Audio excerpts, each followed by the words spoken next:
Call the regular meeting of the Upshur County Commission to order. We'll begin with a moment of silent meditation and prayer, followed by the Pledge of Allegiance.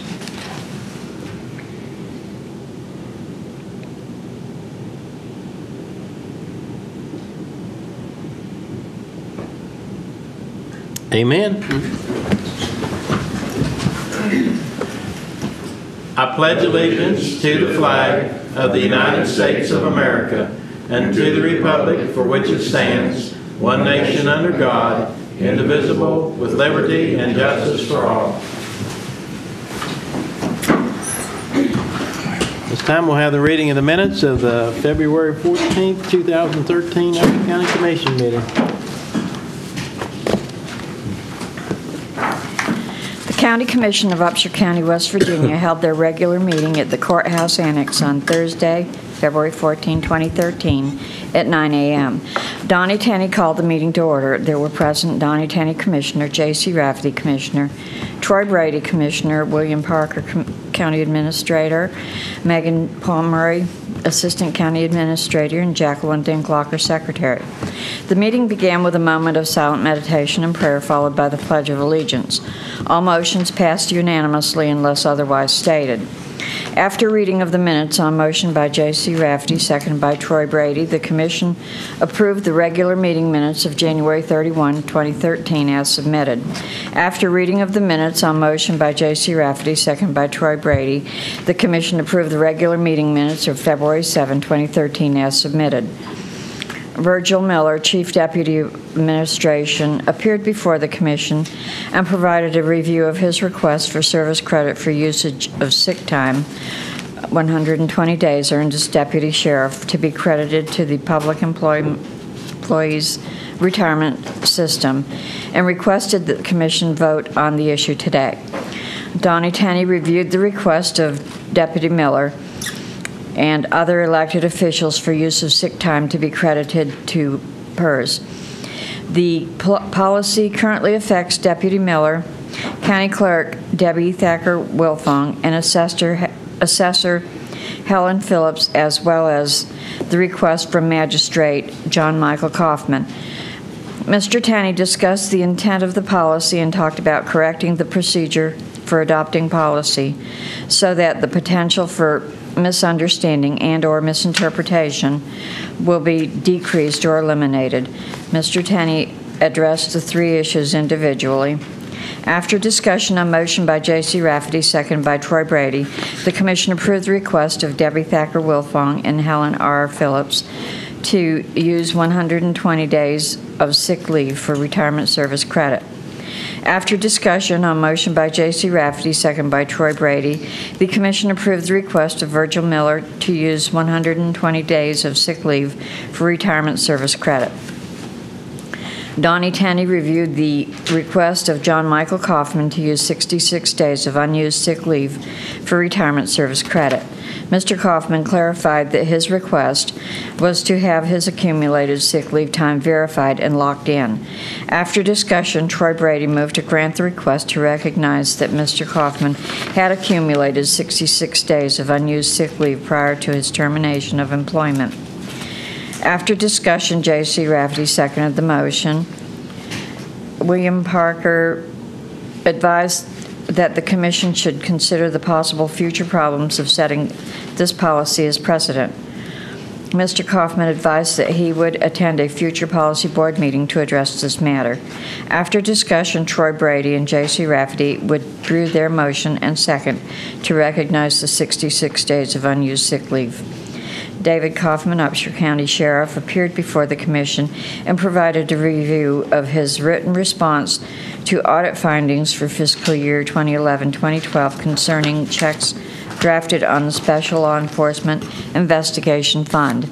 Sheriff Kaufman advised that he has outlined his plan for compliance with the recommendations of the auditor. Sheriff Kaufman discussed the issue of compliance with the use of county vehicle policy. Donnie Tenney expressed concerns about liability both for the county and personal liability for the offender. William Parker requested that Sheriff Kaufman make a commitment to inform and educate his officers on the policy, even in the absence of a formal complaint. Sheriff Kaufman advised that he will work hard to assure compliance. The commission recessed at 10:35 a.m. The commission reconvened at 11 a.m. Debbie Thacker-Wilfong, Upshur County Clerk, appeared before the commission and provided a review of the recommendation for extension of time to settle the estate of Arnett Brown Corley, deceased. After discussion on motion by J.C. Rafferty, second by Troy Brady, the commission approved the request. Rodney Rollison and Micah Harris, Lewis Upshur Braxton Community Corrections Program representatives, appeared before the commission and provided a review of their wage increase request as authorized by the Community Corrections Board. After discussion on motion by Troy Brady, seconded by J.C. Rafferty, the commission approved the request. Mr. Rawlinson and Ms. Harris provided a review of the West Virginia Division of Justice and Community Services standard conditions and assurances and special conditions and assurances for the Lewis Upshur Braxton Community Corrections Program for fiscal year 2013-2014 grant. After discussion on motion by J.C. Rafferty, second by Troy Brady, the commission approved and authorized the president to sign the grant-related documents. Debbie Thacker-Wilfong reviewed the audit findings for fiscal year 2012 concerning the refund of cash charges for overpayments made in the form of checks. Ms. Wilfong advised that she has spoken with Kenny Drain from the West Virginia State Auditor's Office, who recommends that she write a refund policy for her office. William Parker advised that a written response is needed by the end of the day.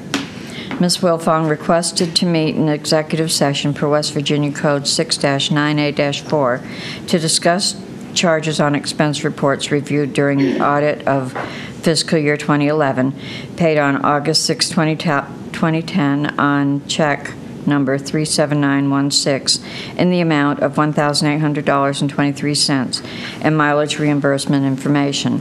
On motion by J.C. Rafferty, second by Troy Brady, the commission entered executive session. There were present Donnie Tanney, J.C. Rafferty, Troy Brady, William Parker, Megan Pomeroy, and Debbie Thacker-Wilfong. The commission returned to open session at 12:15 p.m. No action was taken in executive session. The commission requested Ms. Wilfong to provide further documentation or provide a reimbursement to the county in the amount of $171.10. The commission recessed at 12:25 p.m. The commission attended the meeting of the Upshur County Policy Board, which began at 1:15 p.m. The commission attended the meeting of the Upshur County Department Supervisors at 3 p.m. The commission reconvened at 4:10 p.m. The commission reviewed the following for your information items. Number 1, notice of public hearing, amendment to enhance 9/11 ordinances, 11 a.m. on Thursday, February 21, 2013. Increase from current monthly fee of $2.65 to residential, $4.50, business and Centrex, $6.50. Number 2, correspondence from the West Virginia Division Justice and Community Services confirming receipt of grant application for Stop Violence Against Women Act in the amount of $30,000. Number 3, correspondence from Laura Ward, Director of County Roads Transit. Number 4, correspondence from the West Virginia University Cooperative Extension Services Small Farm Center concerning upcoming conference. Number 5, regional jail cost information. Number 6, Upshur County E911 Communication Center reports as listed. Number 7, agendas and/or notices of meetings as listed. Number 8, meeting minutes and financial reports as listed. Number 9, Board of Review and Equalization schedule as listed. Number 10, meetings as listed. Number 11, appointments needed or upcoming as listed. The commission approved all invoices for payment. The commission approved all vacation orders. The commission approved the following settlements as listed. The commission approved the following exonerations and/or refunds as listed. The commission approved the following request to attend meetings as listed. William Parker reviewed the request from Mid-State Soccer Club to use Pringle Tree Park for practice on Tuesday, Wednesdays, and Thursday evenings from 5 p.m. to 7 p.m. from March 1st through May 31st, 2013. Mr. Parker confirmed receipt of required insurance documentation. After discussion on motion by J.C. Rafferty, seconded by Troy Brady, the Commission approved the request. After discussion on motion by J.C. Rafferty, seconded by Troy Brady, the Commission approved the application from Sarah Humphrey for donated sick leave. William Parker reviewed correspondence from the Elkins Road Public Service District with a recommendation of Sonny Matthews to fill a vacant Board of Directors position. After discussion on motion by J.C. Rafferty, second by Troy Brady, the Commission approved the recommendation. Mr. Matthews' term will expire on September 30, 2016. With no further business, on motion by J.C. Rafferty, second by Troy Brady, the Commission meeting adjourned at 4:25 p.m. Are there any additions or corrections to the minutes as read? Well, I'll ask for a motion to be approved as such. So moved. Second. All in favor say aye. Aye. Opposed, same sign. Motion carries. Thank you, Jackie. At this time, we have Richard Edwards, Buchanan Upshur Youth Leadership Institute. Morning, Rick. Good morning, gentlemen. Morning. Thank you for your time this morning. I really appreciate having the opportunity to announce the commencement of our second annual Buchanan Upshur Youth Leadership Institute on Intergovernmental Affairs, Youth Ambassadors for short. If you would bear with me, for those that may not be familiar with the program, I'd just like to review it for you. I know that two of our commissioners and Mr. Parker participated last year, and we duly appreciate your work with us last year, but I know one of our commissioners may not be aware of what the Youth Ambassador Program is. I have supplied for you a little form that gives you an idea and an overview of exactly what the Youth Ambassador Program is. This year's classes will be taking place from March 6th to April 24th. That's every Wednesday for 7 weeks. Now, after last year's class, which was very successful, we had 13 students register, and all 13 students graduated at the end of the program of 6 weeks last year, and we couldn't be prouder of those students. As a matter of fact, you may notice in the news that there's been about 4 or 5 of our ambassadors that have already been participating in community events and issues, particularly smoking in the parks. 2 of our ambassadors presented for that, and 1 was actually proclaimed a hero at the Banks Fire Department. So the program is fantastic, it's working, and it's actually getting kids out there to participate in government. As you'll notice, it's a 2-hour program. After review of last year's program, we just didn't feel that 6 weeks was enough, so we've gone to 7 weeks this year. What we've done is taken the very first program, which is with the principal, Mr. Wilmoth, and Mr. Lampinen, the school superintendent, and we've broken it into 2. They're 2-hour classes, so the first week will be with Mr. Wilmoth for 2 hours, and then the school superintendent after that. If you'll take a look, we're looking from 4 to 6 p.m. every Wednesday. Halfway through, we have a dinner or refreshments and some snacks for the kids or for the students to enjoy, so we keep their attention at the same time. Just for review's sake, I'll give you an idea of what the sessions we're looking at, and I'll try to keep it as brief as possible. Session 1 is, of course, focused on the high school. That will be with Mr. Wilmoth. The second session is at the Upshur County Schools. Something unique that we are working with Country Roads Transit this year, they will be transporting the students immediately after school to each one of these venues, and they're doing that for free. The second class will be at the Board of Education. We'll be meeting with Mr. Lampinen for the first half, and then we'll be meeting with the Board of Education with Mr. Lampinen. Hopefully some of the board members will be there. Our third session, of course, is going to be a roundtable with Kenny Davidson. We found out that last year's classes were a bit dry, so to speak, so we livened them up this year by doing a roundtable session, hopefully with more discussion and rapport between the 2 groups. The fourth session is with the county, Mr. Tenney and Mr. Parker, and we invite, of course, all of our commissioners. Session 5 is out at the airport. We'll be meeting with Mr. Bennett, the airport manager, and of course, Office of Emergency Management, Fire Department, and EMS. So another aspect. Session 6 is maintaining a fair and impartial system of judicial administration. The first half of that class will be with our newest circuit court or appointed circuit court judge and county magistrate. The second half of that class is with Chief of Police, Matt Gregory, and our very own Sheriff, Dave Kaufman. And the very last session, which is one of our best, is the graduation dinner and official award ceremony.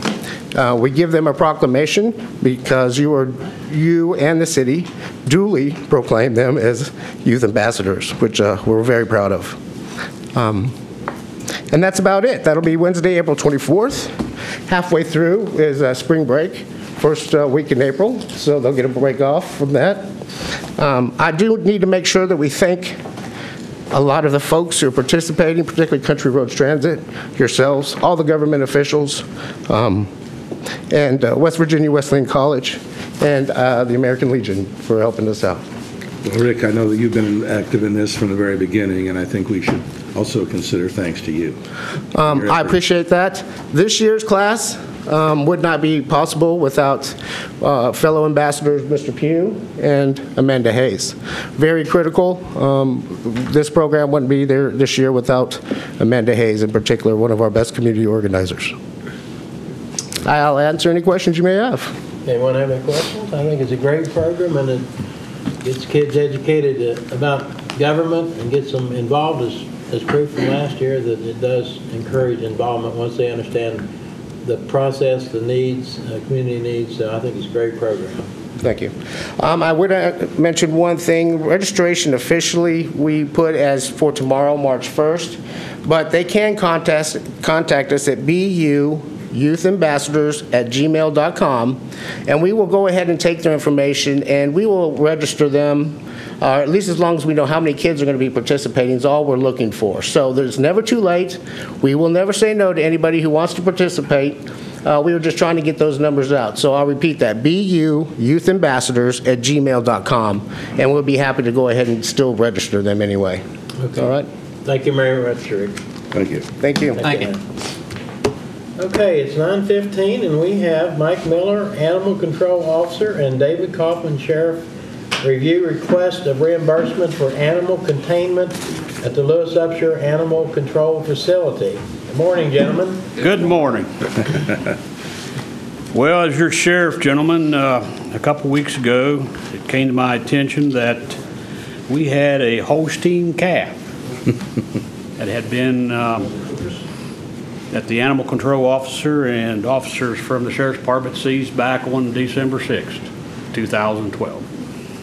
Since then, this calf has found a new home, temporarily. Foster care, yeah, in Lewis County. A good man by the name of Joe Beckman came forward and volunteered to take this calf and maintain the well-being. He's done a great job. But now it's his request that we do something else with this calf. He doesn't want it. He has other cattle, but he's not interested in the Holstein breed. Right. So Mike and I, we've talked a couple different days on this, and Mr. Beckman has submitted a bill. He'd like to be paid for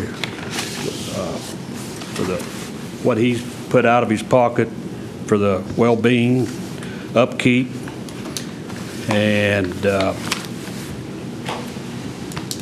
amount that he's requesting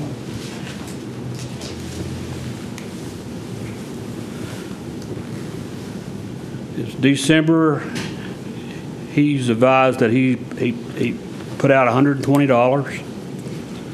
January, $155, and now through February 20th, which is of course past tense, another $100, and $150 for supplies. So he's asking for $525, and then he wants us to come and get the calf and do something with the calf. Is the case to the point where we don't have to keep it any longer, or do we still? There's final disposition on the case. Case is done. Just recently. Yeah. There was some concerns, I think, at the time that this case was being investigated. This calf was seized on the property of 4 individuals that's been charged and convicted. But there was a Tenney lady claimed that this calf did not belong to these 4 individuals. It was her calf. But at the time, the calf, since it was on these 4 individuals' property, the calf was seized along with other. What was the nature of the mistreatment? The people in the case were renting off of Dorla Messenger. Yeah. And instead of paying rent, they were feeding her calf for her. Okay. In the seizure, because the calf was right there, they took the calf also. Right. And Mike has also he's met with Kelly Cunningham and discussed this case with her. That's been within the last week, is that right? Yes. And what did she advise? Why don't you step up, Mike, so people see pretty face there? Oh, yeah, pretty face. She advised that I go speak with Miss Messenger and see if I could get her to release the calf in writing to the county so that once a decision was made, we could do whatever to, Sell it or whatever. sell it or whatever. So I did, and of course, Mrs. Messenger from the onset, she's been very boisterous to the fact that the calf should not have been taken. It was hers. It didn't belong to those people. It never should have been seized, but it was nonetheless. And she had the opportunity to reclaim the calf. All she had to do was pay, at which time she was first approached $300 and some to cover the cost of Mr. Beckman taking care of it. And she very strongly said, that the county could stick it where the sun don't shine. And so when I went back up to talk to her last week, the beginning of this week, Monday, I told her that the price had went up, and she reassured me that we could do the same thing. But she did release the calf. I have it in writing to the county, and it all stands in your all's hands now as to what you want to do.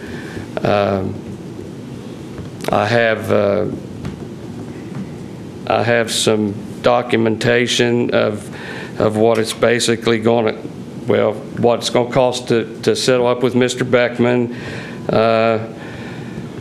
What possibly, if we decided to sell it, have it hauled to the sale and sell it, what we might get back.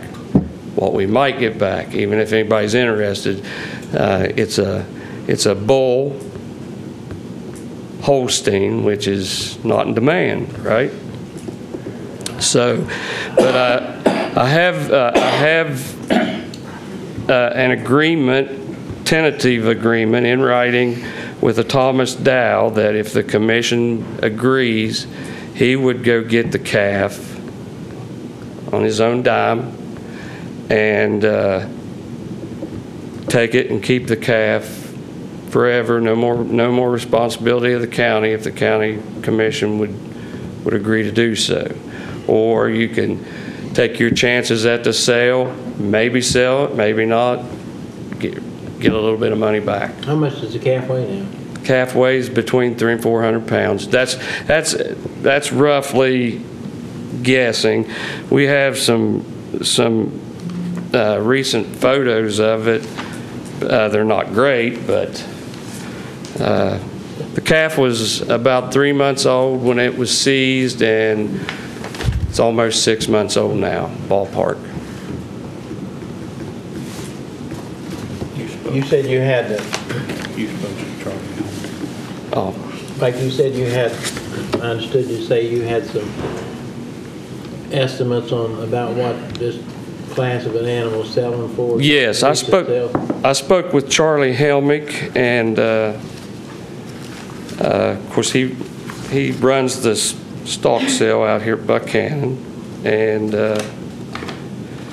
he told me if the going price was about 70 cents a pound now, and if the calf went between 300 and 400 pounds, we're looking at $210 to $280. And that, then there would be a $15 off of that for them selling it.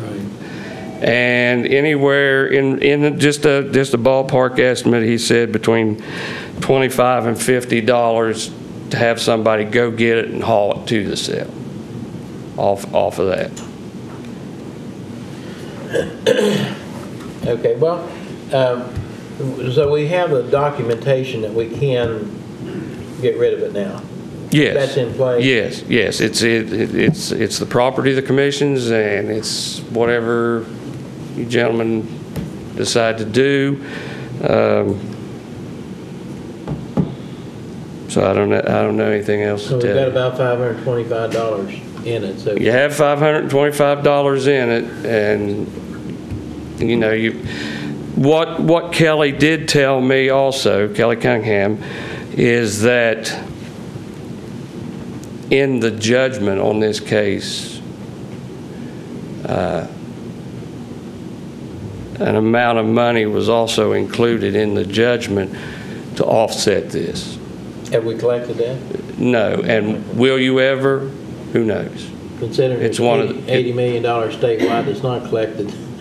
You know, Right. it's one of those things where I don't think the individual works, and there you are.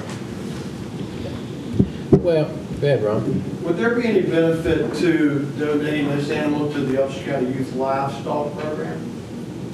Would that be a... Well, someone's gonna have to take care of it till fall for the sale. Well, the only thing. some of the youth would or something like that, where they could get an experience, or just a thought? Yeah, well, that's something we can consider. I mean, from a financial point of view, logically, if you can get a couple $100 out of it to offset that cost, that seems to be the most economically feasible thing to do. I concur with that. Yeah, if you take that, if you take the risk, is like playing the lottery. Are you going to sell it? Will it sell? Will anybody buy it? Being's what it is. Right. It'll sell. It'll sell. Yeah, it'll sell. It may not bring 70 cents, it may only bring 50, or it may bring $1, But it will sell. It will sell. Okay. I've seen very few animals that didn't sell unless they were so crippled up they couldn't walk through the ring. Okay, well,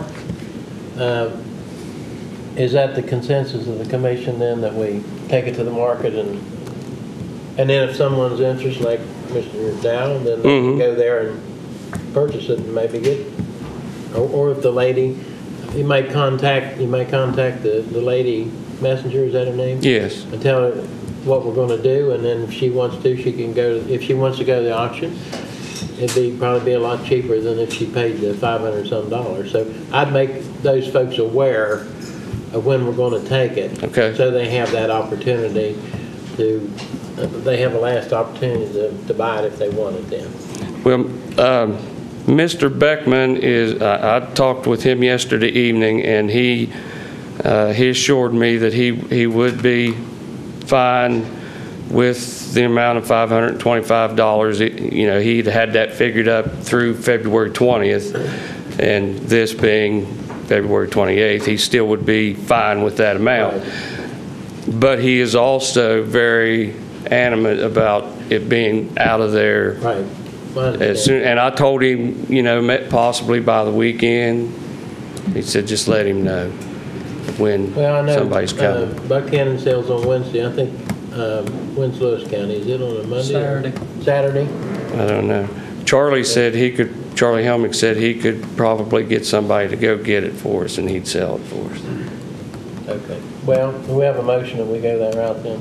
I'll make that motion. I'll second it. All in favor, say aye. Aye. Opposed, same sign. Okay, you've got your marching orders. I have Mr. Beckman's address here. I suppose Okay. you'll be paying him with the check, Well, whatever. get with Willie there and see Permission. what we need to do. Whether we need a bill from him, Willie? Yes. We'll need him to make us, if he hasn't already made you some type of an invoice. Yeah. We can process it. Give that, Oh. give that to them, and we'll start that process then. Okay. All right. Thank you very much. Well, while you're here, Mike, you might give us a little report on, since you're our new animal control officer, you might give us a little report. I don't think I don't think Dave's introduced you yet. I don't know if he's just keeping you in the wings or what. I don't know. Tell us how you like the job and what all you've learned. And My name's Mike Miller, for anybody that doesn't know me. I've lived in Upshur County all my life, born and raised here. I'm probably one of the most animal passionate people that you'll ever come in contact with, as far as dogs especially. Don't cross me with the way you treat your dogs. That's just wrong. But I started February 11th. I trained for a week under the previous animal control officer, Patty Gum. And since the following Monday, I've been the animal control officer, and I love the job. It's a job where you feel like you're actually contributing and can make a difference. all right, well, we're glad you like it and welcome aboard. Thank you. Thank you very much. Thank you, Dan. You also might talk to that gentleman who wanted to take this animal and just see if we'd have a situation like this would come up in the future, where we would have another animal if he would be willing, maybe, you know what I mean, to take an animal if you'd run into a situation like this again. You know what I mean? Yes. Where we would have a place, hopefully we don't, but if we do, we need a place to maybe put an animal. Greg Harris has already talked to me about that and dropped that added load on my shoulders and said that I would be the one that would have to line up people to be the foster care farms or whatever. And I actually already talked to Thomas Dow while I was talking to him about getting the calf, if that's what you guys wanted to do. But him and his wife are interested in possibly interested in being one of those. They haven't got back with me yet. I don't know about Mr. Beckman. John Snyder from over in Lewis County, the animal control officer, he's the one that set this up, and I don't know if he would be interested in continuing to do this. He might. Well, I know something along those lines that we've talked about, and I'm not sure if you're aware of it, and I forget exactly what extent. We did talk about putting a structure out there up on the bank of behind and fencing off an area. I think it's more for maybe smaller animals, that if we didn't have to keep them long term, that we would have an area out there that we could Out at the pound? Right. So you may talk to Jan, because I forget Jan or Greg about that, what exactly we talked about doing. But that's something we've talked about in the past as something temporary if we had to keep a small animal for a short period of time. Now, if it's long term, might be a different situation, but that would give us that opportunity on short-term basis that we'd have something to deal with those situations. Okay. So. I'll talk to him. Okay. All right. Thanks a lot, Mike. Thank you. Already there. Pardon? And the building's already there, and we did keep the calf and the pig in there for a while. And until, we just had to find a place. Right. Okay. Okay. So, but the building is there, it's done inside, but they just need the fence around the outside. Is it up above? Yeah. Yeah. I know they worked on that chain link fence last summer where it was kind of sliding over and got that pulled back up, so. Okay, sounds You good. gentlemen are aware that's John Snyder, Lewis County Yeah. Animal Control Officer. I'd only met him once. Yeah. Well, now you've met him twice. Okay, thanks a lot, Thanks, folks. Mike. Thank you. Okay, that would appear to.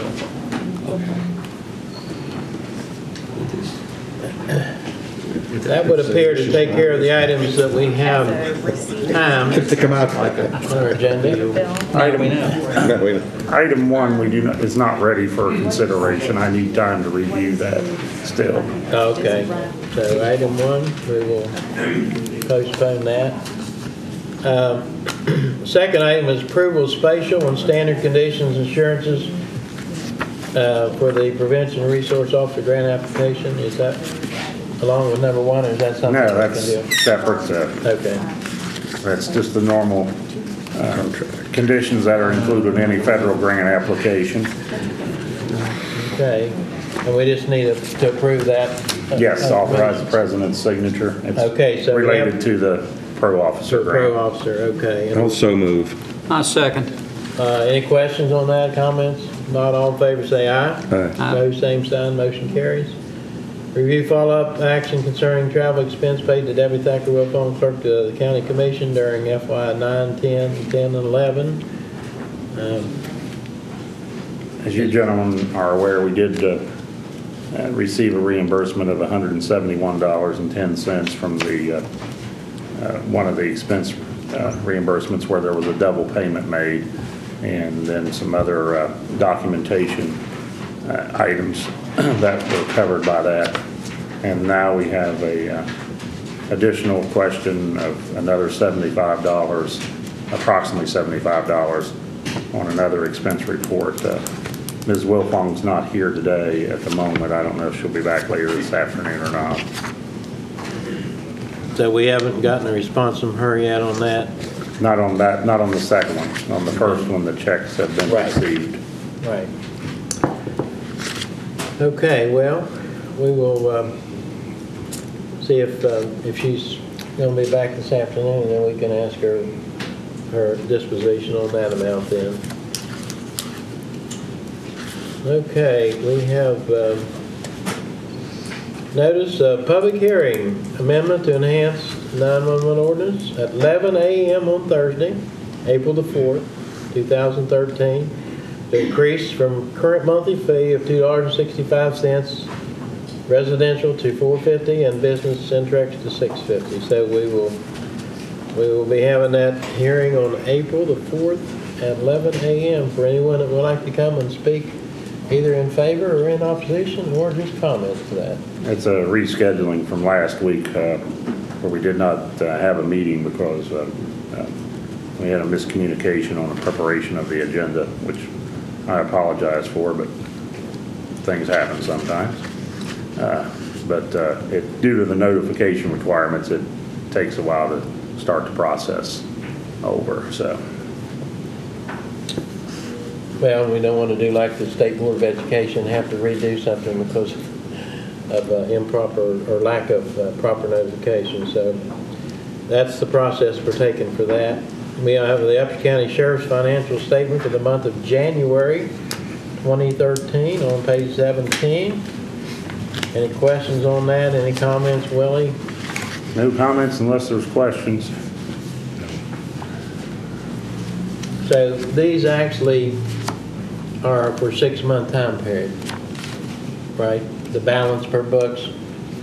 Yes, I mean, that's That's from July to the... that's the cash balance as of the end of January. It's a 7-month period, excuse me, it is a 7-month period. Okay. But it gives you a snapshot just of that month for what was in the bank at the beginning, the collections for the different funds, the revenues, and then the expenditures of the orders issued, as it's called, the expenditures, and then the ending balance for that month for the various funds that are outlined. Any questions on that, gentlemen? Now this 366 Board of Health, remind me again what that is. It actually is the money from the Board of Health they receive from the state or various grants. The sheriff is their treasurer for that account. Oh, okay. He functions as the treasurer. The tax office functions as the treasurer. For our local Board of Health office? Yes. Okay. Okay, any questions, gentlemen? Not from me. Not Okay, for me. all right. Financial information for January and fiscal year to date, general fund, that's 18 to 20. Anything on that, Willie? No, it's just information, from the sheriff's financial statement that I track on a monthly basis to give you a snapshot of the fiscal year to date trends, of the past number of fiscal years, and as well as then just a snapshot on page 19 is just the month of January only, is what that is the, page 18 is the fiscal year-to-date revenues and expenditures. Okay, gentlemen, any questions on that? I think, did you intentionally skip item number 2 on the information? Which is that? Elkins Road District, Elkins Public Road. Oh, no, I didn't. Well, thank you for pointing that out, Mr. Rafferty. I think that's all part of your training when you become president. So, and we have correspondence from Elkins Road Public Service District concerning Phase 3 Water Line Extension Project on pages 15 and 16. And we did tell them that once the funding was provided for Adrian PSD, that they would become our #1 project as far as for Small Cities Block Grant. And that's their request. What's our timeline on that, Willie, when we? I've been working with Shane Whitehair with Region 7 Planning Development Council on getting you still have to have a public hearing. It'll be in March, April time period. And then the submission of the grant, you have to, since we were funded, we'll have to get a special consideration for another grant submission. So, yeah, of course, as you gentlemen are aware, it's the first step in probably a multi-year approach. Right. Probably average 5 or 6 years from the time you start till you actually get some of the money. And the deadline for submission is April 26th. So we will comply with the things we need to do in order to help them with that project. And we have our monthly dog warden report on page 21. Our agendas and notice of meetings, minutes and financial reports. And that's what we have in the agenda. You gentlemen have anything else? Not I. Willie, then we have paperwork. We do have paperwork, a couple of 3 or so items before that is we do have correspondence from the Office of the Prosecuting Attorney concerning the audit for 2011-2012. As dear gentlemen, as requested, I reviewed June 30, 2011, June 30, 2012 audit reports for the Upshur County Commission and the associated laws contained in the West Virginia Code 6981, etc. Appears that if the County Commission incorporates the recommendations of the Tax Department as to any instance of noncompliance to its best ability, all instances of noncompliance should be resolved. If you have any question, please do not hesitate to contact me, Jacob E. Rigger, and copy to the Stuart Stickle, Deputy State Auditor, but that deals with our responses to the findings that we outlined in our audit report. There is a ceremony concerning the recipients of the Records Management and Preservation Board Grant Awards. It's scheduled for 1 p.m. on March the 19th in the reception room of the Governor's office. I know Brian Goudet will be attending, so if you're interested in going, we need to let them know by March the 12th. That's also budget meetings during that day, so. We did receive correspondence from SUBA concerning their dinner that's upcoming, so if you're interested in attending that, we have that correspondence. And then we received some correspondence from one of our 911 dispatchers on the concern of treating the entrance and parking lot area of the 911 center on inclement weather days. Is that it? That's it, other than these stacks of paperwork over there. All right. Well, if no one else has anything, anyone in the audience have anything? All right, we will get started on our paperwork then.